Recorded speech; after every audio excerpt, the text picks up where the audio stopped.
Peut-être un adepte de la course à pied. En tout cas, vous aurez sans doute remarqué que dans la région, les coureurs sont assez nombreux, hein. Le jogging permet de garder la forme, bien sûr, mais malheureusement, il comporte aussi certains risques de blessures. Alors, comment s'en protéger? J'en discute à l'instant avec Blaise Dubois. Il est physiothérapeute. Il est également directeur de la clinique du coureur et expert en prévention des blessures en course à pied. Bonjour, Monsieur Dubois. Bonjour, toute l'équipe. Oui, alors vous êtes cité, M. Dubois, vous êtes cité assez largement dans un article qui est publié en ce moment dans le magazine L'Actualité et qu'on peut trouver en ligne d'ailleurs. Et on dit des choses étonnantes dans cet article. On dit qu'un coureur sur deux se blesse et que souvent on soigne mal ces blessures. Alors effectivement, les statistiques nous montrent que d'abord, il y a de plus en plus de coureurs et comme il y a plus de coureurs et qu'on ne se blesse pas moins aujourd'hui qu'on se blessait il y a 20 ans, en fin de compte, il y a plus de blessures. Et c'est en moyenne un coureur sur deux, mais il y a effectivement des statistiques qui vont jusqu'à 80% selon les populations étudiées. Hum. Et quel type de blessures sont les plus fréquentes pour les adeptes de la course? Alors, les blessures sont toujours en lien avec le trop vite, c'est-à-dire le trop d'entraînement, et on va développer des blessures qu'on appelle de surutilisation, les tendinites, les syndromes fémoro-patellaires, les fasciites plantaires et ainsi de suite. Donc, on est tous dans des blessures qui ont eu une surcharge finalement. Alors, on mentionne dans l'article aussi que certains soignent mal leurs blessures, ils se remettent trop vite à la course et ils finissent par empirer leur situation finalement. Oui. Alors, la recette pour pas se blesser, elle n'est pas si compliquée.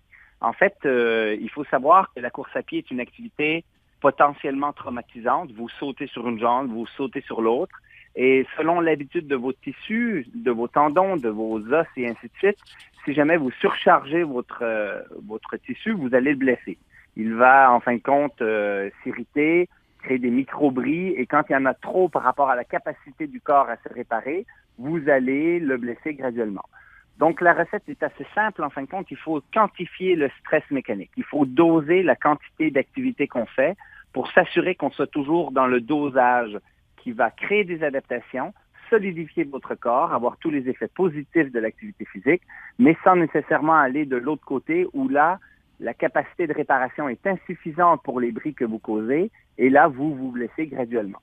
Ben, Donc, ça veut simplement dire être progressif dans votre planification et c'est ce que les gens font pas ou très rarement.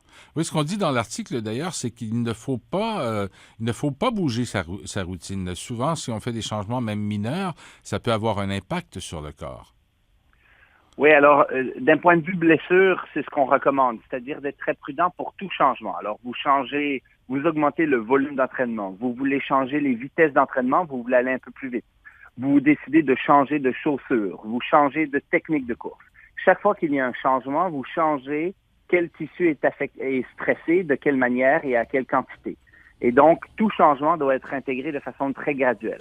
Ça, c'est d'un point de vue blessure. Mais d'un point de vue plaisir, d'un point de vue prévention sur du long terme, d'un point de vue efficacité pour performer, là, le changement est tout indiqué. La seule chose, c'est qu'il faut l'intégrer de façon graduelle.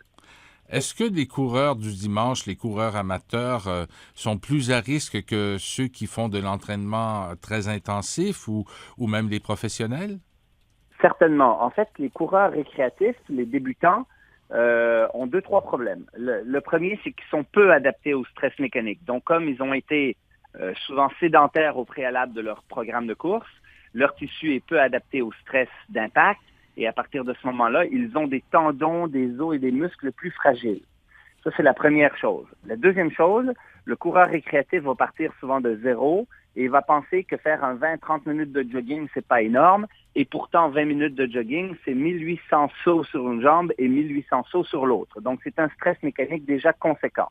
Le coureur expérimenté qui court depuis longtemps est non seulement mieux adapté, mais lui, en fin de compte, s'il part de 50 km par semaine et qu'il décide de monter son volume, bien, il est déjà au moins très bien adapté à 50 km par semaine.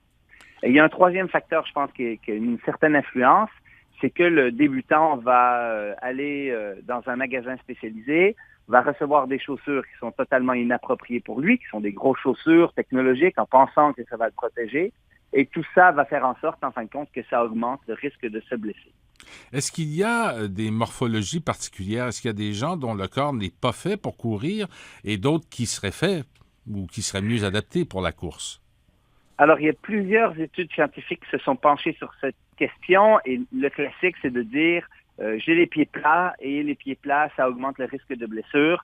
Ça a été largement étudié et la manière dont on est fait, l'anthropométrie ou la manière dont on bouge, c'est-à-dire la biomécanique, je vais appeler ça la microbiomécanique, la fameuse pronation du pied, les genoux qui partent vers l'intérieur, ont peu d'influence sur les blessures, je dirais même pas d'influence sur l'incidence des blessures. Par contre, la manière dont on court, c'est-à-dire en attaquant très fortement du talon, loin en avant du centre de gravité, avec des vitesses de force d'impact qui sont importantes, ça a été associé aux pathologies et c'est des choses qu'on peut corriger par des conseils tout simples, dans la mesure, encore une fois, où on les intègre de façon très graduelle.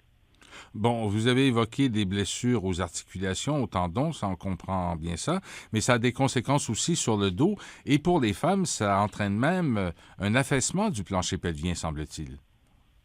Alors, là, je vais vous surprendre encore une fois. Il y a des belles études qui ont sorti très récemment sur, je vais commencer par le disque lombaire. C'est un mythe de croire que la course à pied va amener de l'arthrose au genou, un tassement vertébral ou même un affaissement des organes internes à l'intérieur.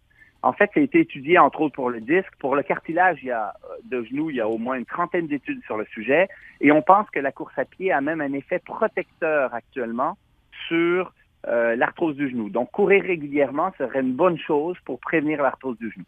Au niveau des disques lombaires, on constate en fin de compte que la course régulière fait que vos disques sont plus épais et plus solides que les non-coureurs. Donc, l'inverse de ce qu'on croyait. Et on n'a pas d'études sur le plancher pelvien clairement qui montrent que la course à pied est un stresseur très important.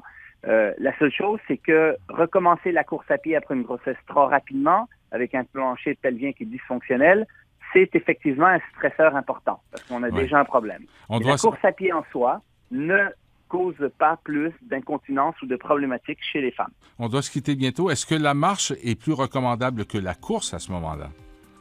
Alors, la marche est moins stressante, mais elle est moins protectrice pour vos os et a moins d'effet sur la santé globale. D'accord. Je vous remercie beaucoup, Blaise Dubois, qui est physiothérapeute, directeur de la clinique du coureur et expert en prévention des blessures en course à pied.